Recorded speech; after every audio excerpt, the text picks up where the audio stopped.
you're having to go down to the depth of your soul, of your personhood, as you know too well, Ed. Yes. And you either come out bitter, angry against God, or else you submit to God and say, Lord, I don't know why you allowed it to happen, and it hurts like blazes. Remember, I do not know why you allowed it to happen. Let's say it all together. I do not know. That is the first place to start when it comes to the problem of suffering. So good.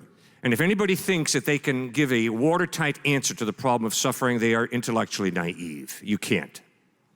Second point, the book of Genesis records God created this and God saw that it was good, and God created that and God saw that it was good. And the little phrase, God saw that it was good, is repeated and repeated and repeated. So the point is clear. When God created, he did a good job. He did not create evil, injustice, suffering, and death.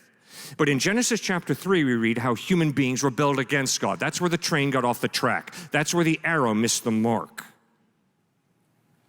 So if you think you're born into a fair world, you've been smoking something I don't want to smoke, because it's not fair. And down deep, you know that. One of the main points of the book of Job is life is unfair. God is fair. Don't get the two mixed up. Remember, you're not born into a fair world. You're born into an unfair world. When you suffer, don't blame God. It's not God's doing. So I think what doesn't make sense to me about this response is if Cliffe is saying that God is fair, the world that we are born into is not fair, so when we suffer, we're not to put the blame on God because it's not his doing. God is fair, the world we're born into is not. Everything we see, according to the Bible, is that God set up the world to run the way that it does. And he says it even here, that when God was creating everything, he said, it is good, it is good, it is good. And I agree, it's repeated for a reason. It was not perfect. Because if it was perfect, it wouldn't have failed so much. It wouldn't have been quote-unquote corrupted. But God wanted it to be corrupted so that he could fix it, and fix it the way that he wanted to.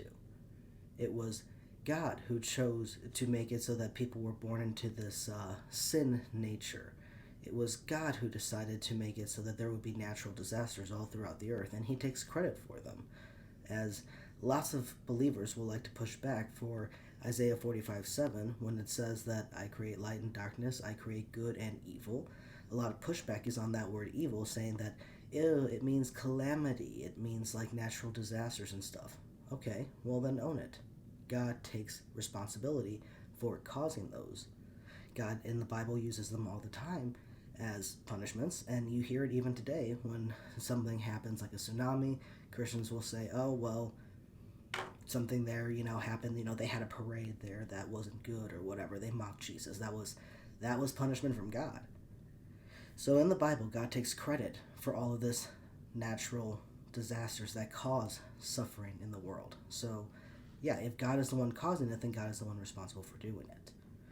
And I don't know how you could say that a fair God set up this system, but it's so unfair, and yet still call that God fair. It just seems like a very hypocritical answer to me.